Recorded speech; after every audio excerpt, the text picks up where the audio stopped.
and wind rattled the shutters of grandfather's home in Kano, carrying the dry, dusty scent of the Sahel through the cracks. Inside, the flicker of a kerosene lamp cast shadows on the mud-brick walls, illuminating grandfather's weathered face as he spun his tale. His grandson, Musa, sat cross-legged on a woven mat, his dark eyes wide with anticipation, though his skepticism simmered beneath the surface. "Listen well, Musa," grandfather said, his voice a gravelly whisper. A lion cub in Nigeria was haunted by his father's spirit.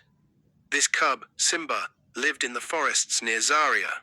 His father, Mufasa, was king of all beasts, strong as 10 men, with a roar that shook the baobab trees. But Mufasa's brother Scar had a heart blacker than charcoal. One day Scar tricked Mufasa into a trap. A stampede of cattle herded by Fulani boys. Mufasa fell into a gorge and Scar took the throne. Poor Simba, just a cub, ran off crying into the bush. He grew up with a warthog and a meerkat. Funny friends who taught him to eat grubs and forget his pain. But Mufasa's spirit wouldn't rest. It came to Simba in the stars, saying, "Return, my son, take your place." So Simba marched back, now a full lion, mane like a crown. He faced Scar on a rocky hill, roared like thunder, and threw that traitor down. The pride welcomed him as king, and Mufasa's ghost smiled from the sky.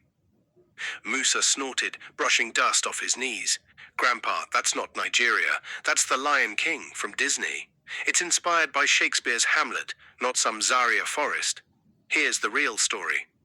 Simba was a lion cub in the Pride Lands, an African savanna, not a forest. His father, Mufasa, ruled with wisdom, teaching Simba about the circle of life, how every creature has a role.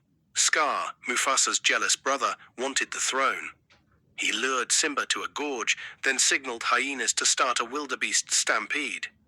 Mufasa rushed to save Simba, but Scar betrayed him, clawing his paws off the cliff's edge. Mufasa fell and died. Scar blamed Simba, drove him into exile. Simba wandered broken until he met Timon the meerkat and Pumbaa the warthog. They raised him on bugs and Hakuna Matata. No worries. Years passed and Simba grew strong, but he'd forgotten his duty. Then Nal, his cubhood friend, found him and begged him to return. That night, Mufasa's spirit appeared in the stars. "You are my son and the one true king." Simba went back, confronted Scar at Pride Rock. Scar confessed his crime, and in a fierce battle, Simba tossed him to the hyenas. The Pride Lands healed, Simba took the throne, and Mufasa's legacy lived on. Grandfather scratched his chin, grinning. "Disney, eh? Well, my version has more grit. Cattle stampedes, not wildebeests. But why'd Scar do it?" "Jealousy," Musa said firmly. He couldn't stand Mufasa's honor or Simba's future. Duty restored Simba's place, not just strength. He had to face his past to claim his crown. The lamp flickered, casting a lion-shaped shadow on the wall. Grandfather nodded. "Duty restores honor.